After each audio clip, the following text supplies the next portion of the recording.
En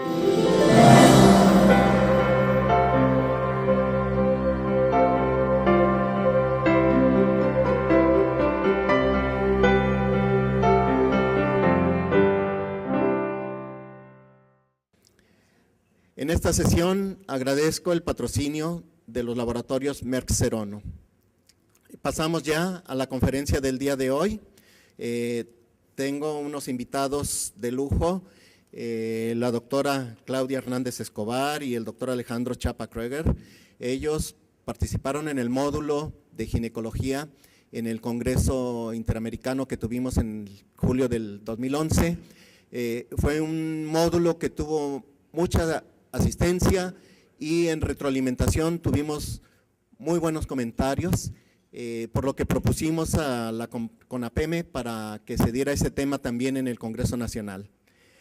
La doctora, nada más, ellos van a presentar su currículum, pero la doctora es profesora de la Escuela de Medicina del Instituto Tecnológico y de Estudios Superiores de Monterrey, tanto en pregrado como en posgrado, y es la coordinadora del área de ginecología del adolescente aquí en el estado. El doctor Alejandro Chapa es profesor de pregrado de ginecología en la Universidad de Monterrey, expresidente del Colegio de Ginecología del Estado de Nuevo León y es profesor adjunto de la residencia de posgrado de la especialidad en ginecología de la UDEM. Les cedo la palabra a nuestros ponentes para dar inicio a la sesión. Muchas gracias.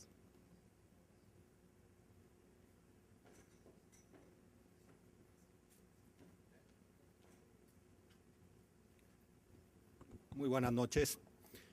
Antes de comenzar, quisiera agradecer al Colegio de Pediatría de Nuevo León su invitación para participar en estas pláticas que vamos a tener el día de hoy y muy en especial a su presidente, el doctor José Antonio Ortiz Narváez, por su invitación a participar.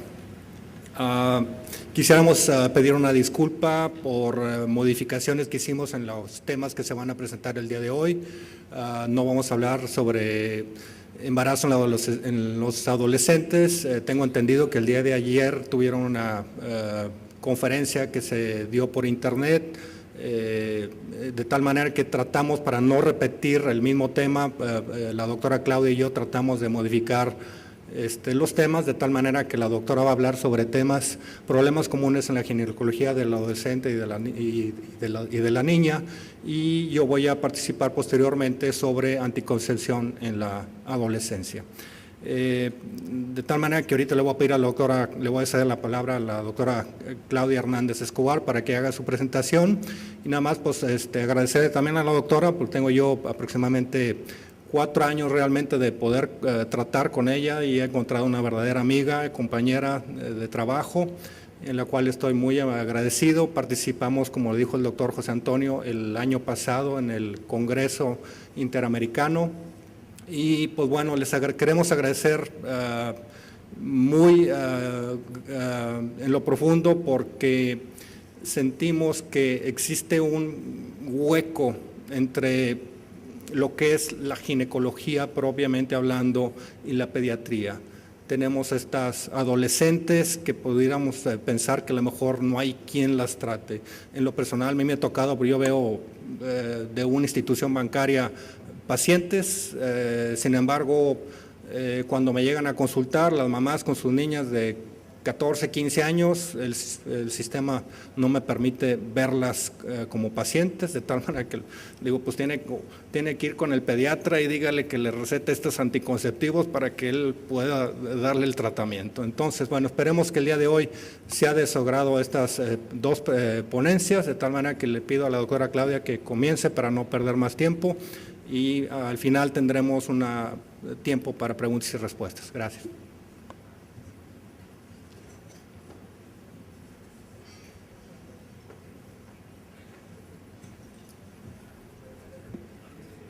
Muchas gracias, doctor Chapa. Pues muchísimas gracias, muchas gracias al Colegio de Pediatría por esta invitación tan especial. Es un honor estar aquí y es pues una oportunidad de encuentro y para mí en lo particular dirigirme a ustedes como pediatras, de verdad que lo considero una oportunidad que hace historia, en cuanto a ir uniendo estos caminos que el doctor Chapa mencionaba de un objetivo común, que es el de atender a nuestras niñas de una manera interdisciplinaria en favor de mejorar su salud y su vida. Les queremos proponer entonces que en esta primera parte de la sesión valoremos la importancia de la atención a niñas y adolescentes en la consulta que puede ocurrirnos a todos con problemas de ginecología, que identifiquemos algunos elementos prácticos de las entidades más frecuentes, que reconozcamos la importancia que tiene el manejo conservador y acorde a la edad de nuestras niñas y que valoremos la trascendencia de la educación a la paciente en la niñez y en la adolescencia. Les proponemos empezar con un caso. Tenemos por ahí la oportunidad de trabajar en conjunto, de ver lo que ustedes pueden opinar en relación a estos casos que les queremos plantear. En este primero se trata de Ana, que es una niña que tiene 9 años de edad y llega a la consulta por irritación de labios menores y prurito intenso de 2 semanas de evolución. Esta historia frecuente, ¿verdad?, en nuestros consultorios. Consultorios tanto de pediatras como de ginecólogos, como de médicos familiares. La mamá refiere que precisamente por este problema tiene un aseo muy constante de la niña, una higiene adecuada y muy frecuente, y que está incluso utilizando un jabón antibacterial. A la exploración física de Ana encontramos un eritema difuso en introito que se extiende incluso hasta labios menores y mayores, con algunas lesiones satelitales, y hay una muy discreta leucorrea blanquecina, grumosa. ¿Cuál creen ustedes que es el diagnóstico más probable? Pues efectivamente es una vaginitis, no necesariamente vulvovaginitis, tal vez solo vaginitis causada por cándida. La vulvovaginitis por cándida es una condición que en las pacientes prepúberes puede ocurrir, y aquí los invitamos a votar con mucha frecuencia, frecuentemente solamente, de forma ocasional o en muy raras ocasiones. ¿Cómo lo consideran ustedes? Estamos hablando de una niña prepúber. A, muy frecuente; B, frecuentemente; C, de forma ocasional; y D, en muy raras ocasiones. Tenemos unos segundos para su votación. Y encontramos en las respuestas que un 50% considera que es frecuente que se encuentre, muy frecuente en un 26%, 21% que es ocasional y un mínimo porcentaje que se encuentra en raras ocasiones. Lo encontramos de forma ocasional. La respuesta correcta es la C. ¿Por qué? Porque en las prepúberes la candidiasis efectivamente es parte de su flora normal. Vamos a regresar a la presentación. Y en el 3 al 4% de las niñas es común que encontremos cándida, sin embargo no debe proliferar, no debe volverse una entidad que dé sintomatología, que esté manifestándose de manera clínica.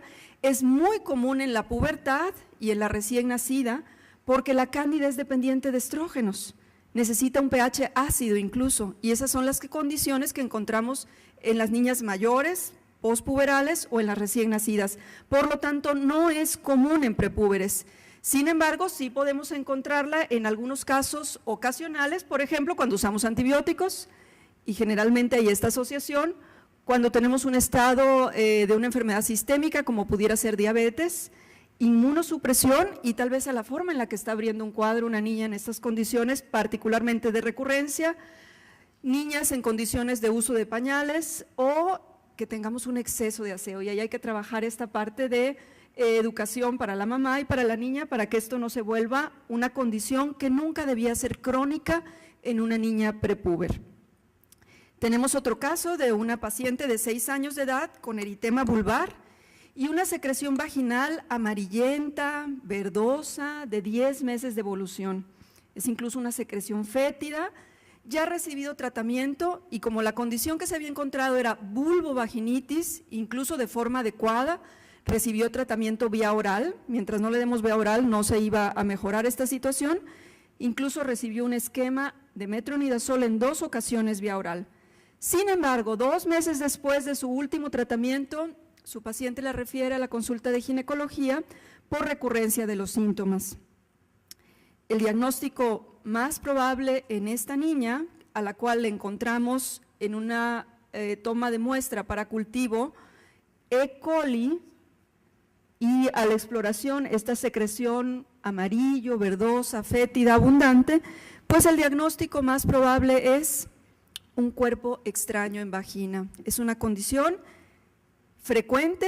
Los objetos extraños pueden ser situaciones con lo que las niñas están jugando y de repente o al asearse, una de las condiciones más frecuentes es papel de baño, algodón, zapatitos de Barbie, monedas ocasionalmente.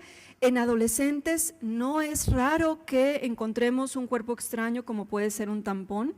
Ocurre en adultas, yo siempre le comento a las mamás, ocurre en adultas, mucho más puede ocurrir en adolescentes, por lo tanto hay que ser muy juiciosos para prescribir o no, cuando nos piden esta consulta, el que la niña pueda empezar a usar tampones, tal vez sea la condición de más riesgo de que una niña lo empiece a usar. Y una condición en cuerpo extraño es esta leucorrea, que en ocasiones llega a ser sanguinolenta, fétida, y el dato pivote es que sea recurrente. Si incluso hay recurrencia después de un tratamiento antibiótico, si hay sangrado, si tenemos la historia previa, debemos sospecharlo de manera importante. Esta maniobra de tracción en tienda es algo que nos puede ayudar a visualizar de manera importante el tercio inferior de vagina, es decir, hacer una tracción gentil de los labios menores en el tercio inferior hacia nosotros y nos permite una muy adecuada distensión del introito. Hay que tener mucho cuidado, particularmente en niñas prepúberes, ya que tenemos un estado de hipoestrogenismo que da lugar a que fácilmente se moleste la niña o incluso sea una situación de friabilidad en el área del introito que fácilmente puede molestar, puede sangrar. Hay que evitar el uso de instrumentos rígidos, se prefiere utilizar una irrigación con una pequeña sonda de alimentación para que podamos tener una buena muestra. Si tenemos la sospecha de cuerpo extraño blando, incluso podemos irrigar y ver si con ese aseo, con ese lavado, logramos que esto pueda ser, que pueda salir de vagina. Cuando tenemos la sospecha de un cuerpo duro, incluso un examen rectal pudiera ayudar, pero muy importante evitar tocar los bordes del himen. Se puede utilizar incluso una técnica de un yelco sin la aguja dentro de una sonda de Foley o de una sonda de Nelaton a la que le quitemos el extremo proximal para hacer como un catéter dentro de otro catéter y poderlo introducir más adentro en vagina sin tocar los bordes himenales y realmente hacer una muy buena irrigación y succión sin que se nos colapsen los bordes vaginales sobre la sonda. Cuando todo esto no funciona y seguimos ante la sospecha alta de un cuerpo extraño, debemos de considerar altamente hacer el mejor procedimiento con el que contamos, que es la remoción del cuerpo extraño con una vaginoscopía. La vaginoscopía es un procedimiento que hoy tenemos completamente a la mano, se hace una distensión con solución fisiológica de la cavidad vaginal. Es un procedimiento que nos toma unos cuantos minutos, por supuesto siempre debe hacerse bajo sedación. En este caso se encontró un cuerpo extraño como era un seguro incluso dentro de vagina. Aquí podremos observar cómo utilizamos un vaginoscopio de 5 milímetros. Podemos pasarlo sin lastimar por completo los bordes himenales. Debemos de siempre cerrar los labios para que no se nos fugue el líquido. Y ahí está esta imagen tomada de un texto que por cierto les recomiendo muchísimo de ginecología pediátrica y adolescente del doctor Sanfilippo, con el doctor Eduardo Lara, que ustedes recuerdan de nuestro Congreso Interamericano, es un regiomontano que nos hace una excelente colaboración con la NASPAC en ginecología de niña y adolescente. Estamos viendo ahí en este video de este texto el cérvix, las condiciones atróficas de la vagina. Podemos hacer una adecuada distensión, es un procedimiento diagnóstico terapéutico, podemos hacer la extracción del cuerpo extraño, que en esta ocasión pues se trataba de un estambre y eso era lo que hacía la recurrencia en esta niña. Tenemos un siguiente caso en una chiquita de 9 años de edad que llega referida por su pediatra por un nódulo en mama detectada hace unos días. Llegó incluso con su abuelita, con su mamá, con su papá, con una gran angustia porque este nódulo retroareolar derecho de aproximadamente 1 centímetro de diámetro era doloroso, de color violáceo, la piel incluso alrededor de la areola se veía también violácea, el pezón apenas estaba perceptible y en la mama izquierda no se notaba anormalidad. A ella ya se le había realizado un ultrasonido y en el ultrasonido se encontró una imagen que fue reportada como una lesión hipoecoica de aspecto sólido, espiculada, de bordes irregulares, que a la aplicación de Doppler color presenta vascularidad al interior y que mide 7 milímetros por 7 milímetros. Todos estos datos hacen pensar en una lesión con una alta sospecha de malignidad incluso, y en la opinión del radiólogo nos comenta incluso el que se haga una correlación anatomopatológica. Es por eso que esta familia incluso estaba en una gran ansiedad, con un alto grado de angustia, de manera totalmente esperada. El diagnóstico más probable de esta paciente es A, mastitis, B, una telarquía Tanner 2, C, un tumor filoides, D, una telarquía Tanner 1. ¿Les parece si votamos? Tenemos unos segundos para hacerlo.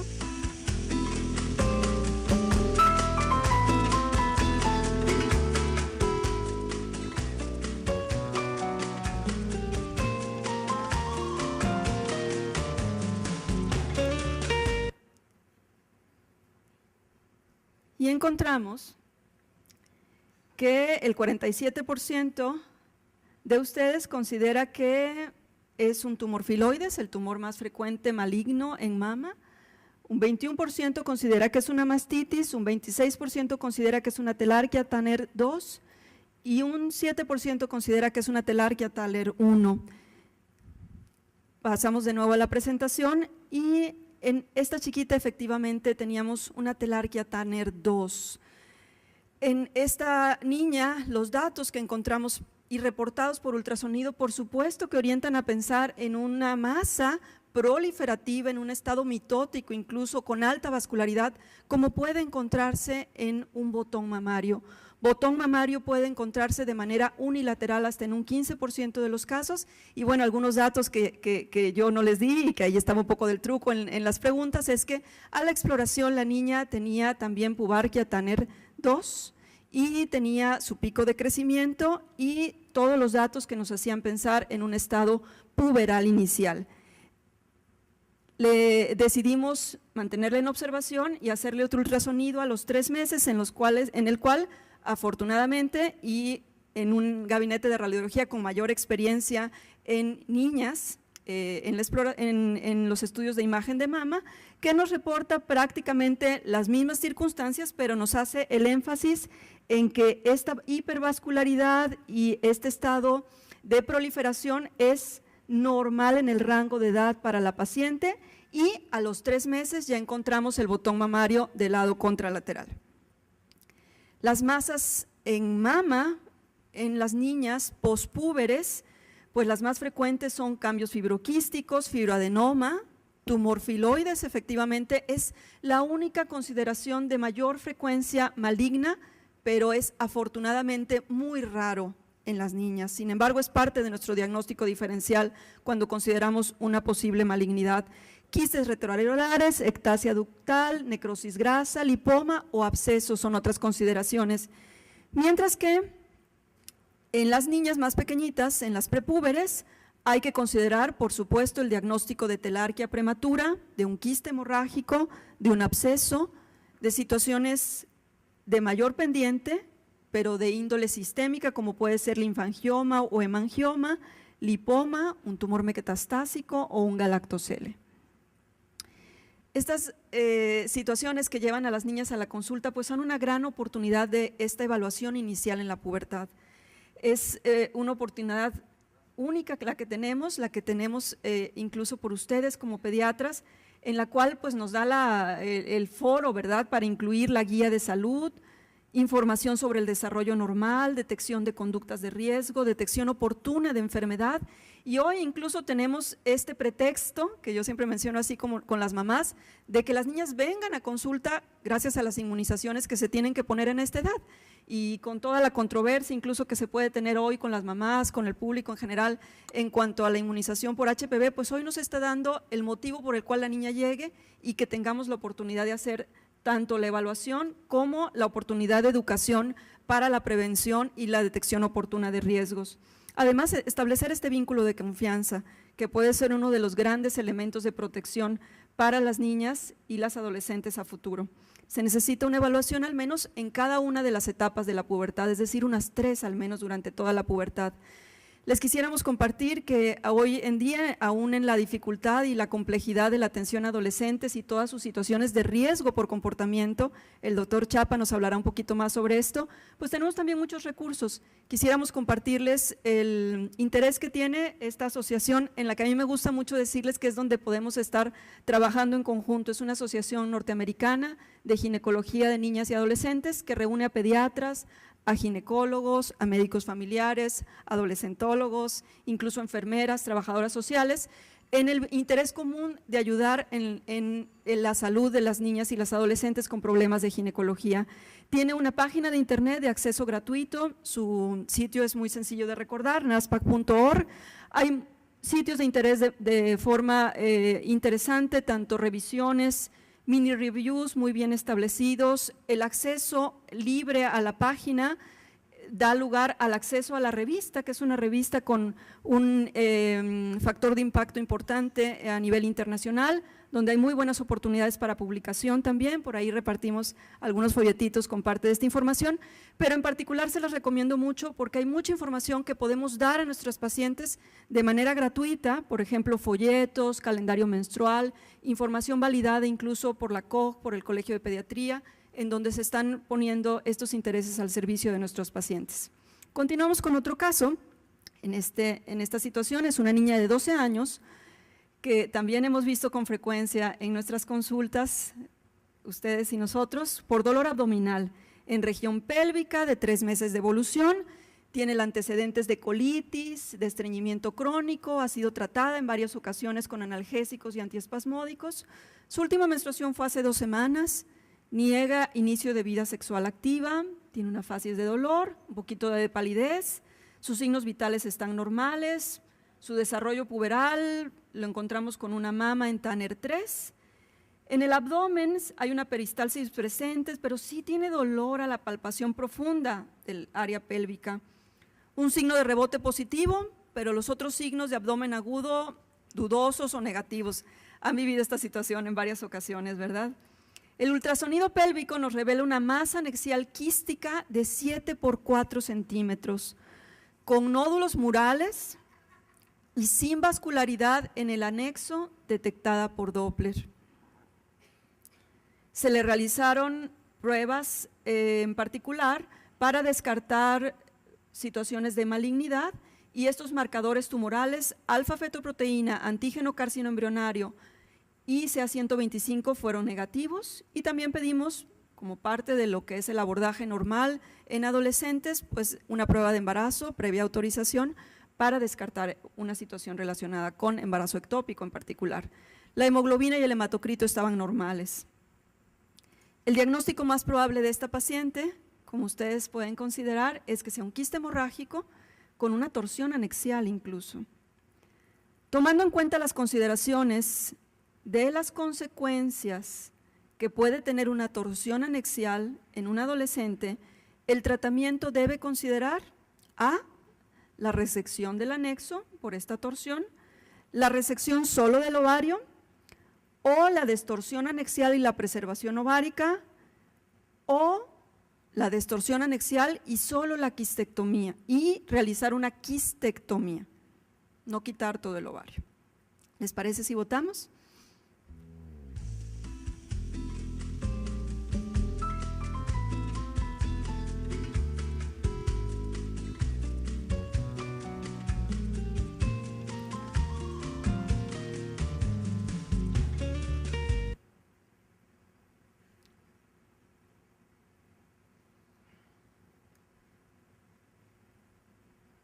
Pues muy bien. En esta ocasión, el 69% consideró que debemos realizar una distorsión anexial y quistectomía, el 21% considera que sí hacer la distorsión y preservar todo el ovario, resecar solo el ovario o resecar todo el anexo en mucho menor porcentaje. La respuesta correcta, regresamos a la presentación, es la C, es decir, lo más conveniente es hacer una distorsión anexial y preservar el ovario e incluso solo hacer una fenestración. Aquí tenemos un video en el cual estamos precisamente en esta condición de un quiste hemorrágico. Se hace la incisión, se destuerce primero el anexo y se va a ir disecando para poder quitar todo el hematoma. Sin embargo, no se realiza la resección de la cápsula para preservar la mayor cantidad de tejido ovárico posible.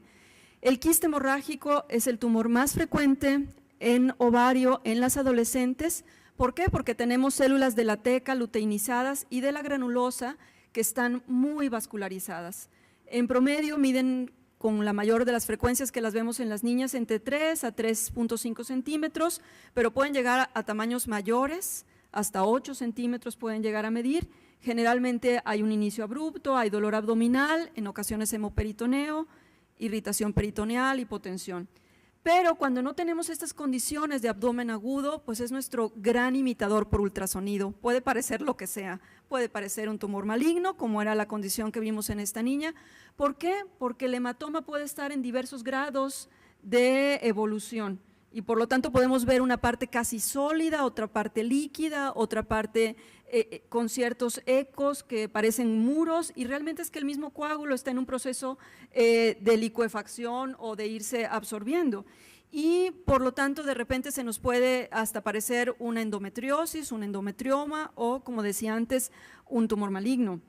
Aquí el dato pivote cuando no tenemos datos de abdomen agudo es tratar de ser lo más conservadores posibles y siempre va a tender a la mejoría, es decir, hacer un ultrasonido de control, ver que esta niña vaya con menos molestia, un ultrasonido de control a la semana, debe haber ido disminuyendo, otro al mes y que prácticamente haya desaparecido. Y eso es lo que nos puede ayudar a corroborar que se trataba efectivamente de un quiste hemorrágico. Sin embargo, hay consideraciones muy precisas para decidir un manejo quirúrgico, que los síntomas persistan, que tengamos la sospecha de torsión, como ocurrió en este caso, que tengamos síntomas y signos de una masa asociados a complicaciones, por ejemplo, la misma compresión puede dar lugar a hidronefrosis, que tengamos evidencia de una neoplasia, es decir, que la masa sea sólida, compleja, que haya citis, que tengamos alguno de los marcadores tumorales positivos, que tengamos un origen incierto de la masa, que no sepamos si efectivamente está en ovario, si está en trompa, si está incluso en el útero, o que tengamos una falla en la resolución del quiste o mayor crecimiento del quiste en las imágenes seriadas. El manejo quirúrgico solo debe realizarse si no hay regresión en 2 a 3 ciclos menstruales, si se sospecha malignidad o si la sintomatología está presente. Necesitamos tener muy claro que en la actualidad tenemos técnicas mínimamente invasivas, necesitamos hacer la cirugía de menor invasión con el máximo de preservación ovárica, evitar lesiones y formación de adherencias, precisamente para preservar la fertilidad de estas niñas. Debe hacerse siempre por laparoscopía, debe de favorecerse la quistectomía cuando el caso lo amerita y se puede hacer ahora una fenestración con una mucha menor recurrencia que la aspiración, es decir, hacer una incisión, sacar el líquido que está dentro y ni siquiera quitar la cápsula. Y la quistectomía no está indicada en los quistes simples, sino solo la fenestración que mencionaba hace un momento. En cuanto a torsión anexial, es frecuente, llega a ser el 3% de las cirugías realizadas por una condición ginecológica de urgencia, es mucho más frecuente en mujeres jóvenes y en niñas, también puede ocurrir en niñas, esto es algo muy interesante.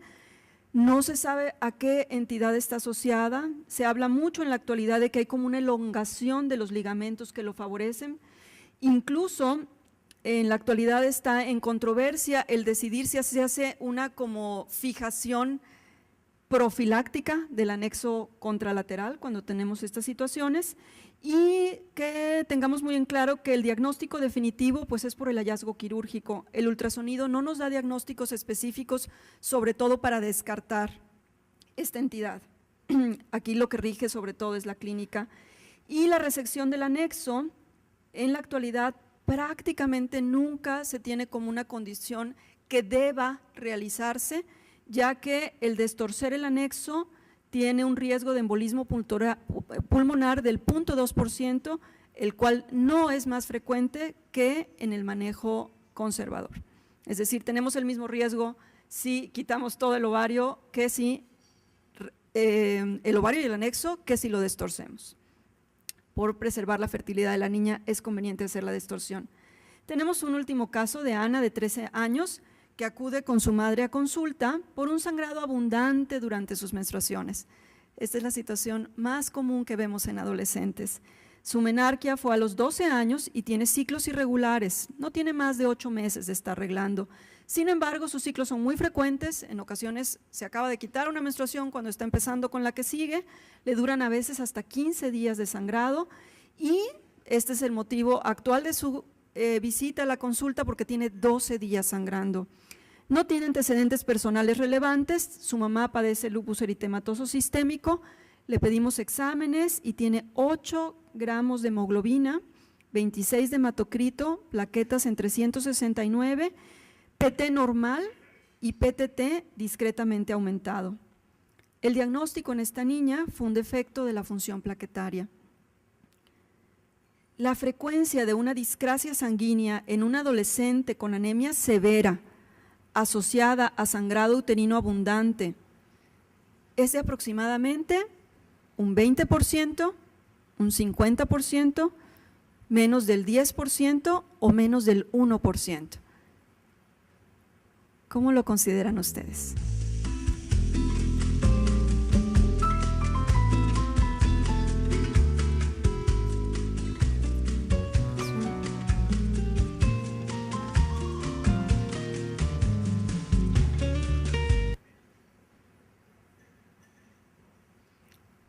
En esta ocasión consideramos que en la primera opción, el 20%, un 9% de ustedes consideró que así es, el 50%, 7% de ustedes, menos del 10%, un alto porcentaje, 41%, y menos del 1%, 43%. Regresamos a la presentación. Fíjense que cuando estamos hablando de la niña con anemia severa, que incluso la llevó al hospital por esta condición, llega a ser hasta el 20%. El sangrado menstrual en las adolescentes pudiera ser considerado hoy un signo vital, y esta es la invitación que tenemos tanto del Colegio Americano de Pediatría como del Colegio Americano de Ginecología, que en una de estas ocasiones extraordinarias se reúnen y sacan un comunicado al mismo tiempo en las 2 revistas de los colegios. Esta invitación a decir, así como tomamos la presión, como oímos la frecuencia cardíaca y la respiratoria, debemos preguntar en relación a cómo está teniendo sus menstruaciones nuestras pacientes, porque nos pueden dar indicios de situaciones que incluso pueden poner en riesgo su vida, como pudiera ser una discrasia. ¿Hasta dónde es normal que una niña tenga un sangrado irregular y abundante? Pues bueno, tener en cuenta aquí que esto difiere de lo que encontramos en adultos. En las niñas el intervalo puede ser desde 21 hasta 45 días y eso es lo normal. Menos de 21 días, eso ya no puede ser considerado normal. La duración tiene que ser de 7 o menos días y la cantidad de 3 a 6 toallas sanitarias, o en caso de Tampax, que eso es muy raro, en nuestro medio, 3 a 6 toallas sanitarias por día. Esta es una forma muy concreta de preguntarlo. Otra forma de preguntarlo en la niña, porque de repente pueden usar las toallas y cambiárselas de manera totalmente poco racional, ¿verdad? Entonces, otra forma de preguntarlo es, con una toalla normal, ¿tú pasan más de 6 horas y te manchas? Incluso una toalla nocturna, a la cual le caben más de 250 mililitros, no logras pasar toda la noche, esa toalla se rebasa y sale y te manchas, estamos hablando de un sangrado demasiado abundante. La clasificación actual del sangrado uterino anormal ha cambiado. La FIGO, justo a mediados del año pasado, da un comunicado en el cual, precisamente porque en sangrado uterino disfuncional, en el cual a veces entraban nuestras pacientes adolescentes, es un término que no ayudaba a realizar un diagnóstico y un manejo preciso y oportuno, en la actualidad se hace la invitación a que no usemos más ese término y que utilicemos un acrónimo muy sencillo, en el cual cuando tenemos situaciones estructurales, digamos si es una P de pólipo, una A de adenomiosis, una L de leiomioma o una M de una posible malignidad, para referirnos al sangrado uterino abundante, este heavy menstrual bleeding, que es la forma en la que nos invitan a decir muy claramente de qué estamos hablando cuando decimos que una paciente tiene un sangrado anormal. Mientras que cuando tenemos causas no estructurales, el acrónimo es COIN, de coagulopatía, de disfunción ovulatoria, que aquí es donde cabrían nuestras pacientes adolescentes con un sangrado todavía por inmadurez del eje, por un sangrado de posible causa endometrial y atrogénica o no clasificada. Entonces tenemos que, acorde a esta nueva clasificación a la cual el Colegio Americano de Ginecología se suma en julio del 2012, pues tenemos que distinguir muy claramente qué es normal, qué no es normal cuando tenemos una niña con un sangrado uterino anormal, abundante, y si esto no compromete su vida o incluso causa un serio compromiso circulatorio que amerita una intervención de urgencia. Las causas más frecuentes de un sangrado menstrual abundante en adolescentes, número 1 es embarazo. El doctor Chapa nos hablará un poquito más de esto, pero un 63% de nuestras adolescentes pudieran tener relaciones sexuales y por lo tanto siempre el primer paso es descartar embarazo, descartar por lo mismo una enfermedad de transmisión sexual.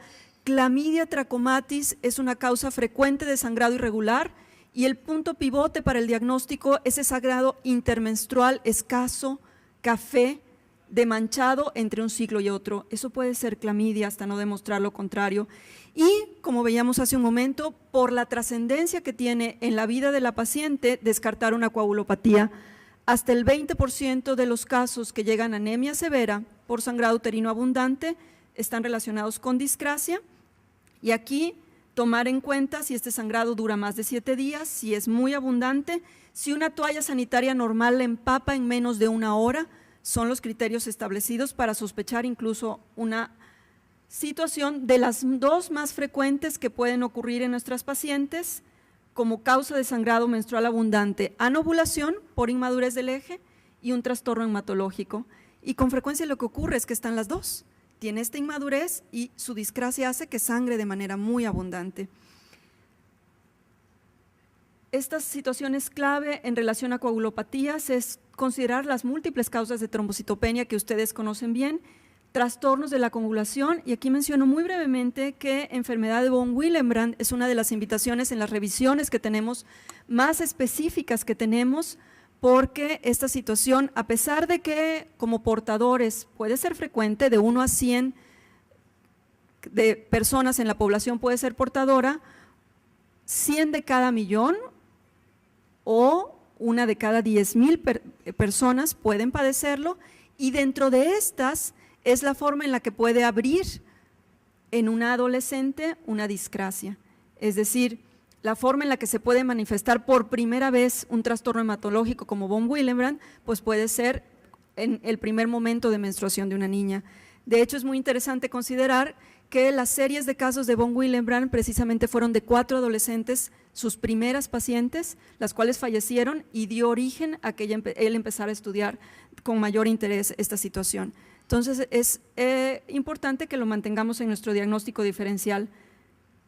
La anovulación y los trastornos hematológicos. Por supuesto, considerar muchas otras posibilidades, como ovario poliquístico, que en un 30% de las pacientes se manifiesta con sangrado abundante, alteración tiroidea, el 50 al 80% de las pacientes con alteración tiroidea tiene sangrado uterino anormal, y descartar otras condiciones sistémicas, algunas otras situaciones más raras como pudiera ser traumatismo o cuerpo extraño. tumores, miomas, no son tan poco frecuentes en nuestras niñas.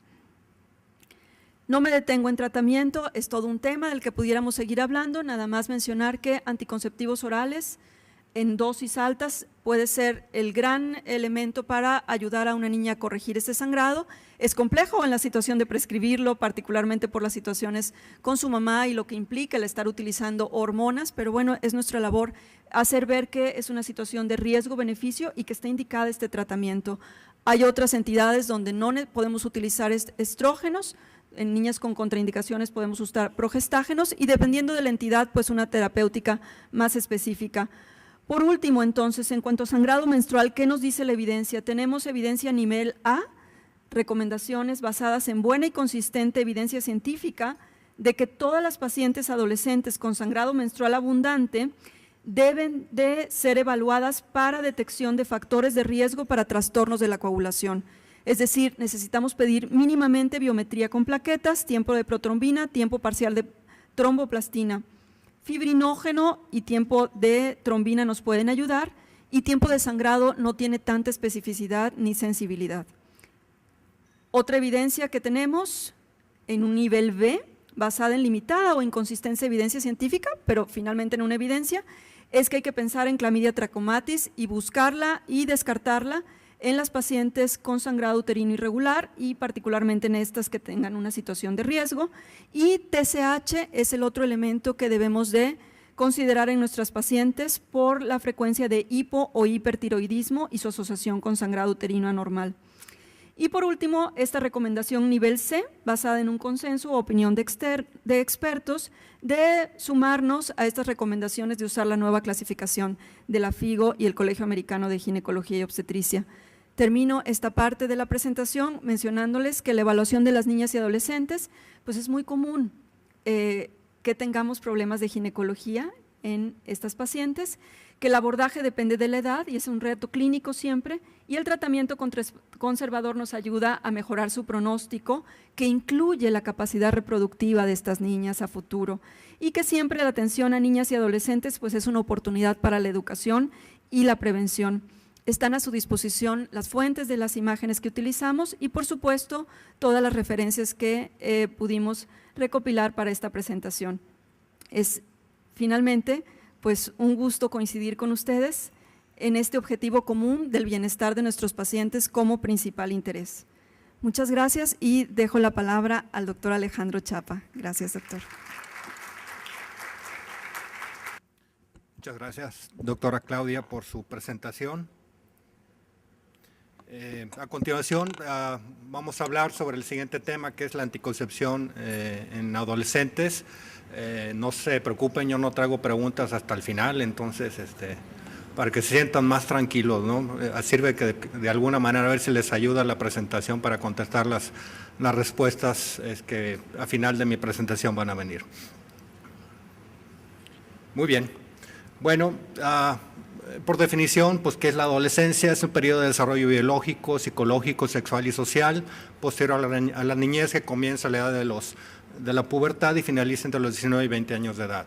La Organización Mundial de la Salud define que es un periodo comprendido entre los 9 a 19 años de edad. Vemos en la pirámide del lado izquierdo, la CONAPO en el 2010 nos proyecta esta imagen de esta pirámide de población y simplemente pues comentar que aquí en Nuevo León hay hombres 2.315.270, mujeres 2.290.000, prácticamente casi similares. Las esperanzas de vida, expectativas de vida en el hombre 73.5 y 78.25 para la mujer. ¿Qué porcentaje se aporta en la fecundidad de las mujeres entre los 15 y los 24 años de edad a la tasa global de fecundidad?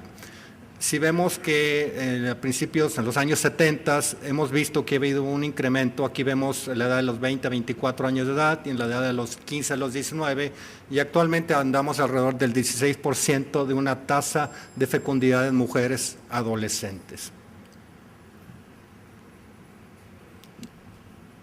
Esta fue una publicación en mayo del 2008 por el periódico Reforma, donde nos comenta que efectivamente el porcentaje de adolescentes que se nos embarazan es de un 16.1%.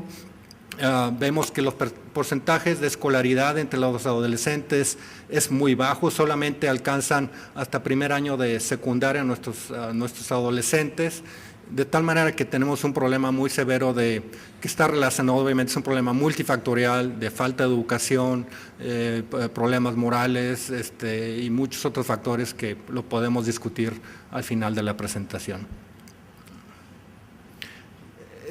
También a nivel local, pues ha sido publicado también en el periódico El Norte, vemos esta publicación que también, pues en el estado de Nuevo León se nos embarazan un 16% de nuestras adolescentes. La que sigue, por favor. ¿Cuáles son las tendencias de sexualidad de las mujeres adolescentes?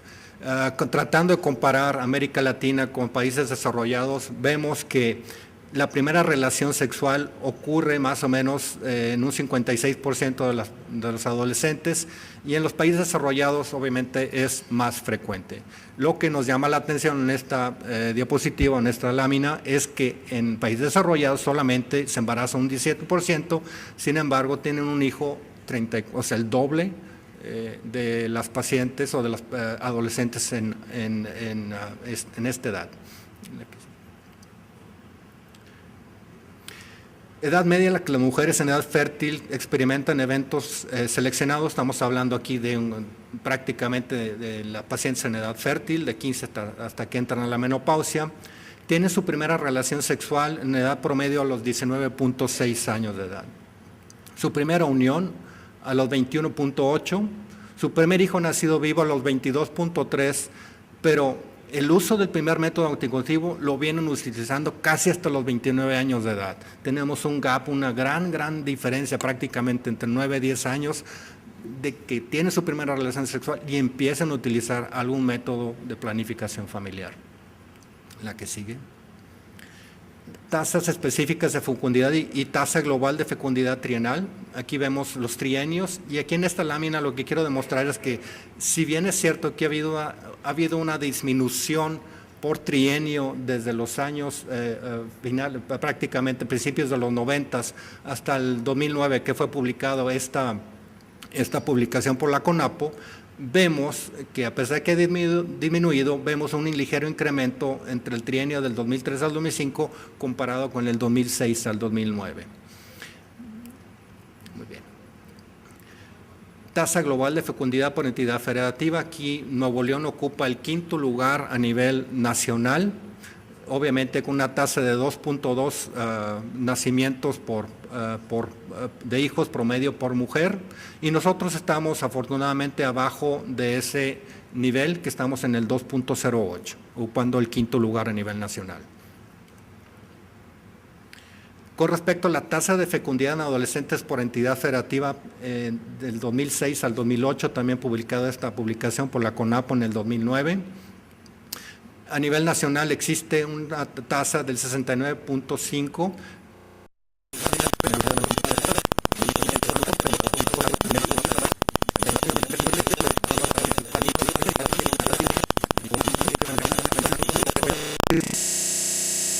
Vivo a los 22.3, pero el uso del primer método anticonceptivo lo vienen utilizando casi hasta los 29 años de edad. Tenemos un gap, una gran diferencia prácticamente entre 9 y 10 años de que tienen su primera relación sexual y empiezan a utilizar algún método de planificación familiar.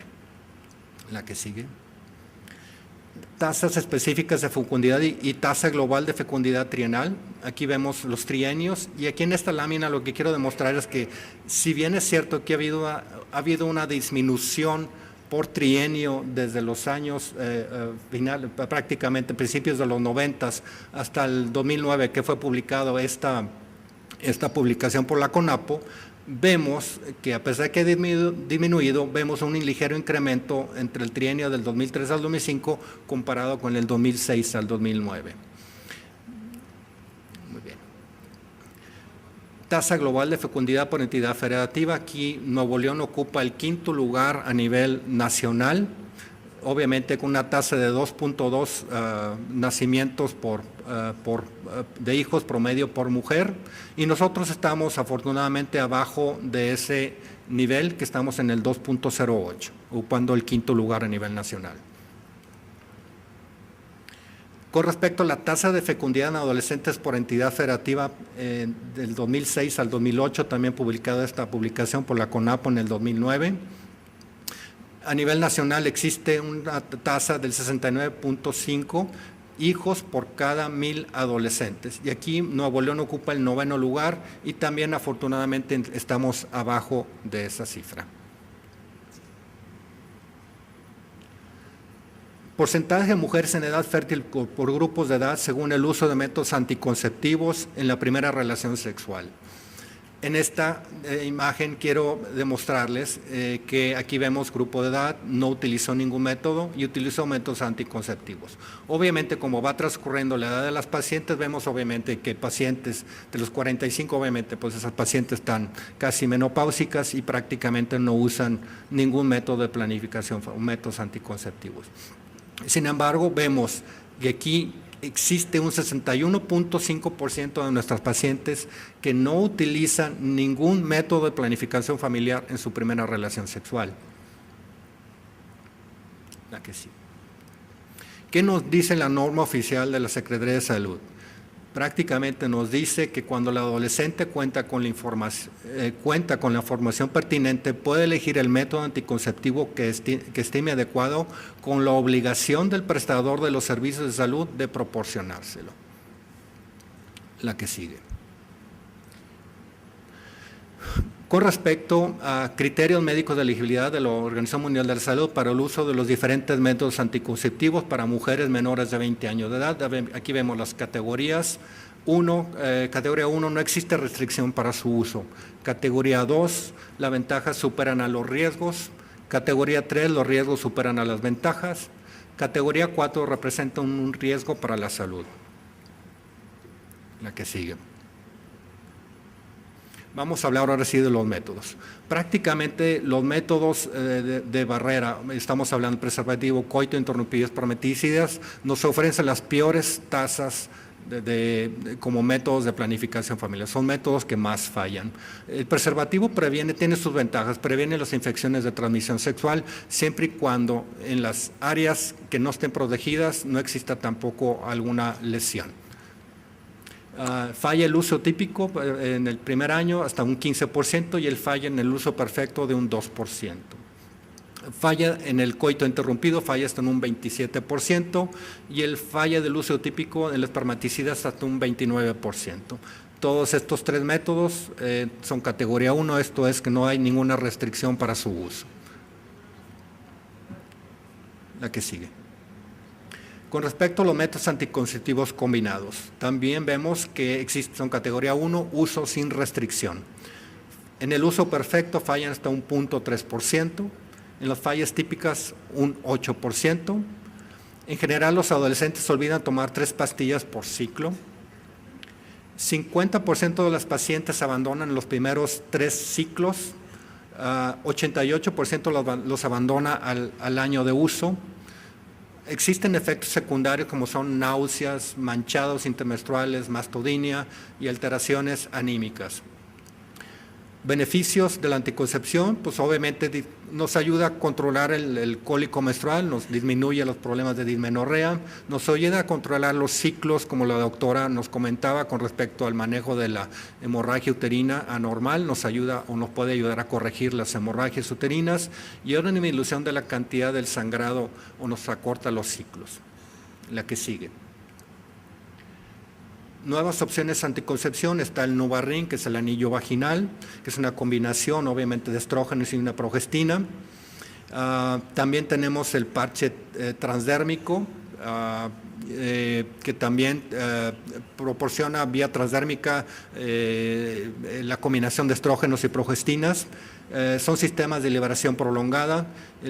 Las fallas de uso perfecto son similares a los anticonceptivos, estamos hablando del 0.2, 0.3%, y comparte beneficios secundarios y efectos secundarios a los anticonceptivos.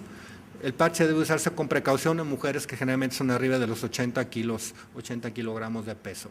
Y también, como ustedes ven, tienen categoría 1, o sea, no hay restricción para su uso. La que sigue, por favor.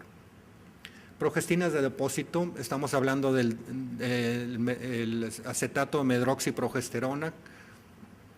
Falla de uso perfecto. Este método es un método bastante efectivo, 0.3%, y falla típico al año de un 3%.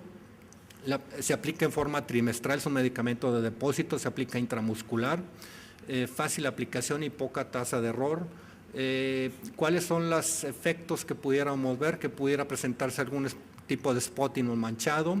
Puede haber lo que generalmente provoca es una amenorrea.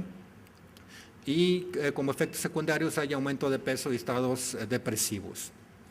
Hay un retorno a la fertilidad después de haberlo suspendido a 10 meses y fue aprobado por la Oficina Federal de Drogas y Alimentos en el 2004 y se asocia a la pérdida de la densidad mineral ósea, la cual no es reversible, por lo cual debe limitarse a su uso por no más de 2 años. Por lo tanto, aquí vemos que en pacientes menores de 17 años se considera como una categoría 2, esto es que las ventajas superan a los riesgos, y categoría 1 cuando que no hay restricción cuando se utilizan mujeres mayores de 18 años. Otras progestinas tenemos los implantes. El implante más socorrido es el Implanón, la progestina que contiene es etonogestrel. Es altamente efectivo por 3 años. Su tasa de error es de menos de 0.38%, una frecuencia de amenorrea o sea, lo que provoca progestina generalmente provoca amenorrea en un 14 a 20% de las pacientes. Aumenta el índice de masa corporal en 0.8 kilogramos por metro cuadrado y no se reportan efectos sobre densidad mineral ósea, por lo tanto es un uso categoría 1, sin restricciones. La que sigue, por favor. Dispositivos uteterinos. Sabemos que existen básicamente actualmente los más utilizados dispositivos, que es la T de cobre y el dispositivo con progestina, la progestina que contiene es el levonorgestrel. La T de cobre es aprobado, se puede utilizar hasta por 10 años. Su tasa de falla de error es de 0.7 por cada 100 mujeres al año y a los 7 años de 1.4. El dispositivo con progestina es aprobado para usarse por 5 años, su falla es de 0.14 por 100 mujeres al año con acumulativo de 1.1. Ha sido poco estudiado en adolescentes y la relación de enfermedad pélvica inflamatoria en los primeros, no se ha demostrado, y el riesgo de infección en los primeros 20 días de inserción generalmente es por la presencia de una infección previa. Y la FDA aprobó para su uso en nulíparas en el 2005 este método y también es un categoría 2, las ventajas superan a los riesgos. La que sigue. Muy bien, este fue un estudio hecho por el grupo del INPER, por la doctora Josefina Lira, donde estudiaron a 120 adolescentes de 16 años, en las cuales le dieron seguimiento por 1 año, se les con un dispositivo intrauterino. Tuvieron parto 56% y cesáreas 44%. De un total de 34 de ellas presentó dismenorrea 13%, infecciones genitales 7.5%, hemorragias uterinas 6.6%, expulsaron el dispositivo en un 5% y se reportaron 2 embarazos. Estas pacientes obviamente estamos hablando que se les colocó el dispositivo después de un parto, una cesárea. La que sigue.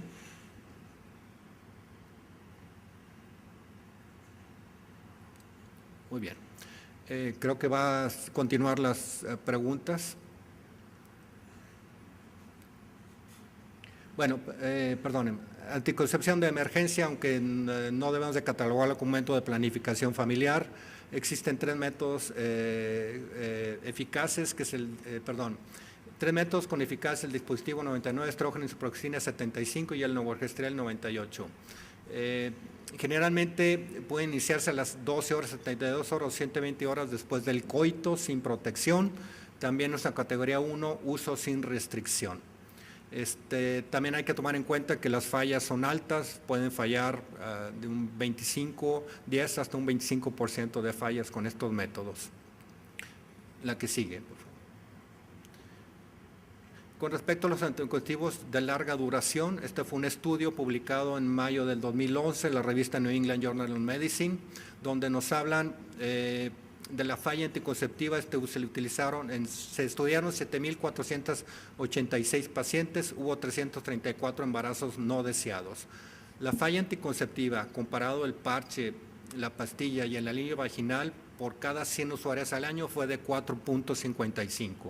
Con el acetato de medroxiprogesterona 0.22 y con el dispositivo o el implante fue de 0.27 por 100 usuarias por año.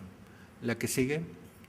En este mismo estudio, comparado los 3 métodos, el acetato de medroxiprogesterona, los dispositivos de larga duración contra la pastilla, parche, y habíamos comentado el implante, vemos que en amarillo vemos las pastillas, los parches, vemos como al año, a los 2 años y a los 3 años, vemos que su falla es mayor comparada con dispositivos uterinos y el acetato de medroxiprogesterona, que mantienen su eficacia conforme se va utilizando en los años. La que sigue. Es otra publicación que fue publicada, que no es tan reciente, sin embargo, el porcentaje de usuarias que tienen un embarazo no deseado en el primer año, comparando anticonceptivos, que falló hasta en un 9%, dispositivos con progestina 0.001%, el implante subdérmico 0.001% y el dispositivo de cobre 0.7%, donde vemos que obviamente los dispositivos y el implante subdérmico tienen mayores tasas de protección. La que sigue. Conclusiones. A pesar de los índices de natalidad que han ido disminuyendo, vemos como obviamente a nivel nacional sigue habiendo estados donde los porcentajes de jovencitas que se embarazan sigue siendo muy alto. Los adolescentes están iniciando actividad sexual a edades muy tempranas, ¿sí? Vemos que en América Latina está un 56% y países desarrollados hasta en un 77%. Aproximadamente 60% de las pacientes no utilizan ningún método de planificación familiar en su primera relación sexual. La evidencia mostrada no contraindica el recomendar a un adolescente el uso de algún método anticonceptivo fuera de las recomendadas propias para cada método en específico. Y también ponemos a su consideración la bibliografía que se consultó para esta presentación. Muy bien. A continuación siguen las preguntas. Tengan sus digibote a la mano. El primer caso. ¿Existe evidencia que sugiere que el uso de preservativos de látex previene la transmisión de enfermedades virales? Aquí falta completar aquí. La transmisión de enfermedades sexuales, ¿sí? Esta está facilita, es que no creo que tengan problema en responderla. Vemos A, virus del herpes; B, virus de la inmunodeficiencia humana; C, clamidia trachomatis; D, virus del papiloma humano; E, todas son correctas. Está fácil, ¿no? Vamos a darles tiempo.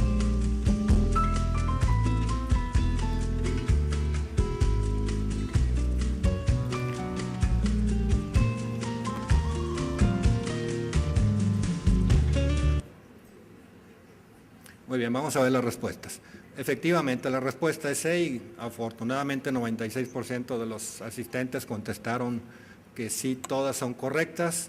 Obviamente el preservativo protege de las enfermedades de transmisión sexual y está demostrado que inclusive para clamidia trachomatis, obviamente siempre y cuando, sobre todo con el virus del papiloma humano, en las áreas que están desprotegidas, si no hay virus del papiloma humano, no debe haber ningún problema. Muy bien, vamos a la siguiente. Múltiples estudios han demostrado que el uso de un método de barrera disminuye la posibilidad de adquirir infecciones virales, específicamente VIH, herpes, bacterias como Clamidia trachomatis, y también la incidencia de neoplasia intraepitelial cervical se ha habido disminuida por el uso de condón con disminución de la transmisión del virus del papiloma humano, tricomoniasis, candidiasis, aunque entre las áreas no cubiertas abren la posibilidad de infección. Vamos al segundo caso. Se consideran beneficios no anticonceptivos de los anticonceptivos orales, excepto. Respuesta A, disminución en la proliferación de endometrio. B, reducción en la incidencia de cáncer de ovario. C, reducción en la incidencia de colecistolitiasis. D, reducción en la incidencia de cáncer de ovario. E, reducción en la incidencia de lesiones benignas de mama. Nos damos 15 segundos.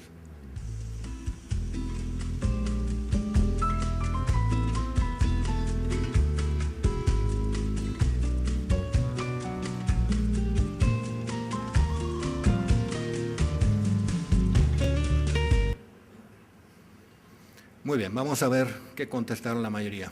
Efectivamente, pues la mayoría contestó correctamente con un 44% de los que contestaron de forma correcta.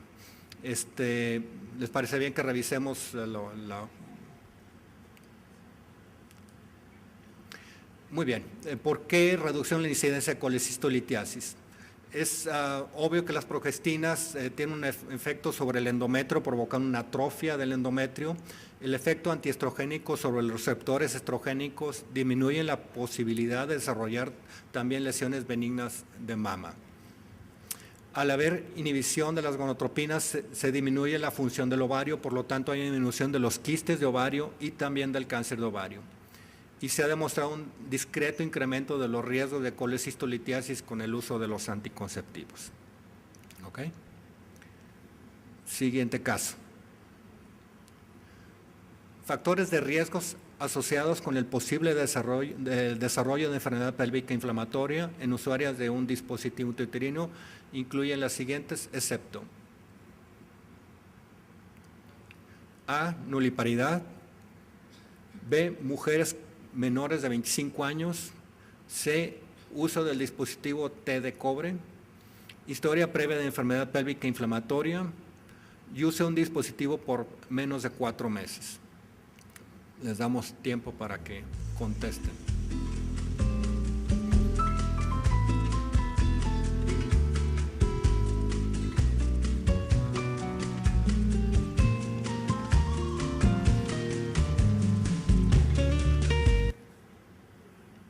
Muy bien. Bueno, aquí contestaron 27% de la respuesta correcta, que fue la C, uso de un dispositivo T de cobre. Muy bien, vamos a la siguiente diapositiva. Con respecto a la respuesta fue la C, el uso del dispositivo. Ningún factor de riesgo para enfermedad pélvica inflamatoria se ha demostrado con el uso del dispositivo T de cobre, y eso lo vimos en alguna de las diapositivas que habíamos demostrado, ¿sí? La única situación en la cual puede haber una relación de la enfermedad pélvica inflamatoria es que la paciente, cuando se le coloca, le introduce el dispositivo, es que ya tenga una infección previamente, y sobre todo en los primeros 20-21 días después de colocado el dispositivo. Tengo un último caso, ya vamos a acabar. El efecto más indeseable del uso de acetato de medroxiprogesterona de depósito como método anticonceptivo es, vamos a ver las respuestas. A, bochornos por la reducción de los niveles de FSH. B, ausencia de la disminución del ciclo menstrual. C, incremento en el peso corporal. D, hirsutismo. E, disminución de los niveles de colesterol. Les damos tiempo para que contesten la pregunta.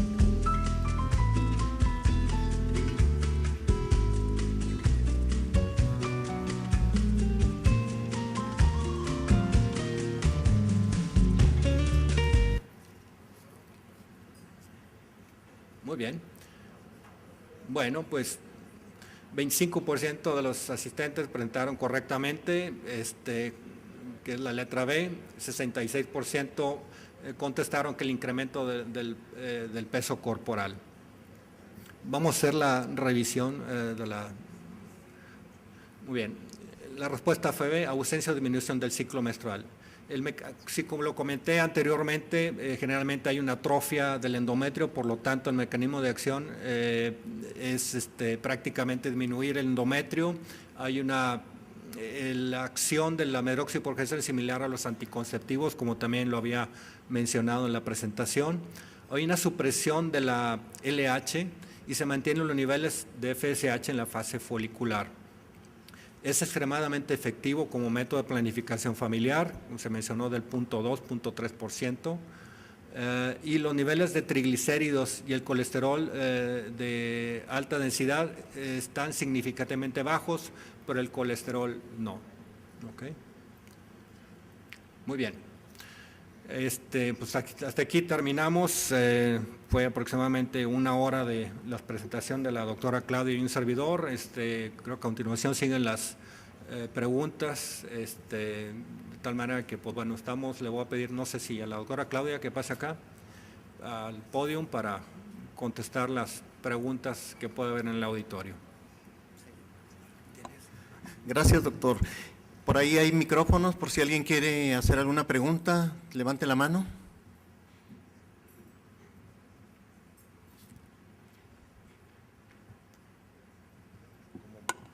Bernie. Sí, ahorita me lo van a traer. Sí, al doctor Alejandro Chapa. Parito, ¿cómo estás? Le quería preguntar nada más, estaba mencionando una alta incidencia de las adolescentes que tienen relación por primera vez, que no usan ningún método, ¿verdad? Que si había alguna estadística de cuántas adolescentes se embarazan en el primer contacto. Sí, ahí por ahí mencioné algunas de las diapositivas, la tasa de fecundidad, ¿verdad? Que había aproximadamente un 60%, si no me equivoco en la diapositiva, que hay una altísima tasa de embarazo en pacientes que inician relaciones sexuales. Si no me equivoco, era como un 60% que venía en la diapositiva. ¿Sí?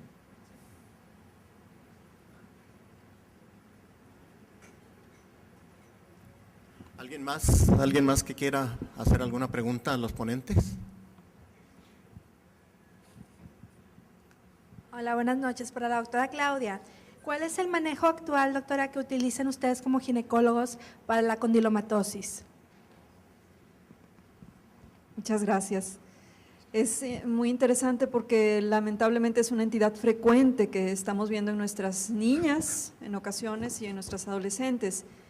La condición actual indica también ser muy conservadores en términos de evitar una resección quirúrgica, que anteriormente se utilizaba con frecuencia.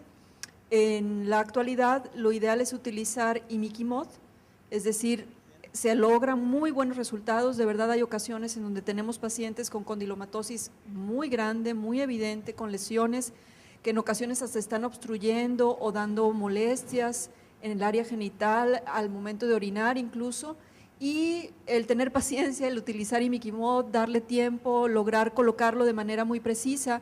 Aquí la consideración que yo me atrevería a compartir es poner las primeras aplicaciones en el consultorio, explicarle muy bien cómo se lo debe poner, explicarle a su mamá que lo utilice, utilizarlo solo en el área de la lesión, proteger muy bien los bordes, y hay ocasiones en que para 3, 6 sesiones logramos muy buenos resultados. Cuando tenemos una recurrencia o cuando no cede, empezamos a hablar de otros agentes parecidos a la podofilina, que ahora hay muy buenas opciones, y en muy extraordinarios casos una resección.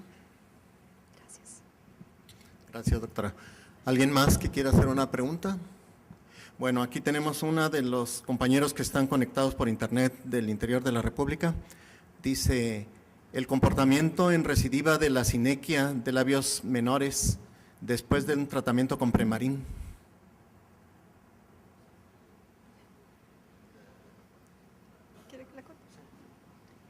Es también una situación bien frecuente, ¿verdad? La realidad es que incluso había otro caso que habíamos diseñado para ponerlo con ustedes por cuestiones de tiempo, como que dijimos, bueno, a lo mejor dimos paso a otras entidades, pero la realidad es que es la otra gran consulta de la ginecología pediátrica. Hay estudios que reportan que el uso de estrógenos pudiera tener la misma situación de éxito que el uso de un placebo, es decir, de simplemente utilizar una crema, a veces un poquito de un gel como Cayé, y que lo que puede tener una mayor incidencia de éxito es el masaje, es decir, sí efectivamente enseñarle a la mamá cómo ponerlo en el área de la adhesión. Con frecuencia la mamá como que tiene miedo, como que no sabe bien en dónde utilizarlo y lo pone en los labios como tal, en los labios menores, e incluso eso provoca una mayor absorción y que eventualmente tengamos incluso algunos signos de estrogenización. La recomendación sería ponerlo con un Q-tip de preferencia. A la niña se le puede decir que le estamos ayudando como a pintar, como si fuera una brochita, para que tolere mejor, para que haya una mejor posibilidad de aplicación, usarlo 2 veces al día. Y si después de todo eso no se logra una mejoría, aquí a veces lo que tenemos es recurrencia, hay que quitarlo gradualmente, dejarlo por 2 semanas. Yo siempre recomendaría luego bajarlo a 2 veces por semana, luego dejarlo 1 vez por semana. Entonces el tratamiento nos va a llevar a veces hasta el mes y medio, 2, 3 meses, pero la verdad con menos posibilidad de recidiva. Si finalmente todo eso no funcionara, se puede llevar a una resección quirúrgica, siempre bajo anestesia, y la verdad es algo muy sencillo, con un Q-tip también, bajo anestesia, irlo resecando y evitar una separación traumática o quirúrgica con instrumentos, porque eso sí tiene una mayor posibilidad de recidiva. Muchas gracias.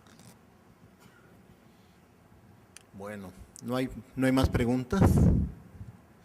Pues agradecemos a los ponentes, la doctora Claudia, el doctor Alejandro, su cooperación en esta sesión. Creo que fue muy interesante.